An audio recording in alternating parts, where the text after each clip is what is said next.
তোরে কি বলবে, কি ইচ্ছে, আগামীতে কি পড়ার ইচ্ছে, কিভাবে পড়বে? মানে আগামীতে আমি চাইছিলাম যে ইউপিএসসির যে মানে কোচিংগুলো সেগুলো নেওয়ার জন্য। যেমন আগে স্যারের সঙ্গে নানান অনুষ্ঠানে যেতাম, তো তো তখন একবার এসডি অফিসে অনুষ্ঠানেও স্যার নিয়ে গেছিলো। তো তখন দেখলাম এসডি অফিসের যে এসডিও রেহানা বাশির, তো মানে তিনি কত সম্মান পান সেখানে। তারপর তিনি একজন মহিলা হয়ে কত আর কি নতুন ধরনের কাজ করছেন এখানে, কত আর কি তিনি হলো আমাদের তখন উৎসাহ দিলেন যে তোমরাও এই লাইনে আসতে পারো, তোমরাও তাহলে ভবিষ্যতে উন্নতি করতে পারবে। তো তখন থেকেই ইচ্ছা মনে ছিল। তো তারপর স্যারের কাছেও শুনতাম যে স্যারের অনেক স্টুডেন্ট আর কি বিজ্ঞানী, ডাক্তার, ইঞ্জিনিয়ার, স্কুল টিচার সবাই সব কিছু হতে পেরেছে, কিন্তু কেউ এই আইএএসের লাইনে যায়নি।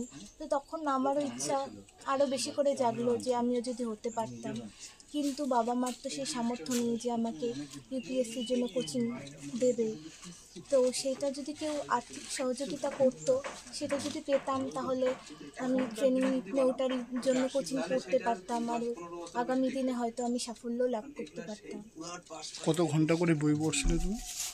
আমি তো মানে সেইভাবে রুটিন করে পড়তাম না, যখনই মনে হতো তখনই পড়তে বসতাম। পড়তে মানে প্রাইভেট থেকে আসতাম, যখন যে পড়া থাকতো পড়তাম, রাত্রে যতটা পারতাম পড়তাম, একটা দুটো, যত রাত্রি পর্যন্ত, কারণ আমি ভোরবেলা উঠতে পারতাম না জন্য অনেক রাত্রি পর্যন্তই পড়তাম। গৃহশিক্ষক কতজন ছিল তোমার? 4 জন ছিল।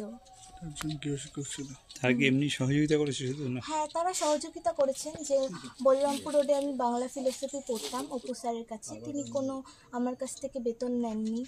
আর আর যেগুলো স্যার ম্যাডাম ছিল, ইংলিশের স্যারও কম নিত, ভূগোল, সংস্কৃত, সেই স্যারগুলো অল্প অল্প করে বেতন তারা কম নিত। আর 12-এ এটা পড়তে পেরেছি, কিন্তু 11-এ আমি কোনো টিচার নিতে পারিনি।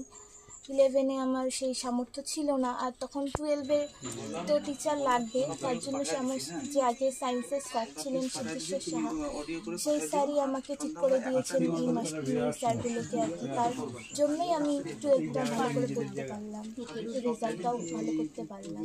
তো আমার আশা ছিল যে আরেকটু ভালো হবে। এখন দেখি রিভিউ করার ইচ্ছে আছে, যদি রিভিউ করে বাড়ে নাম্বার কিছু।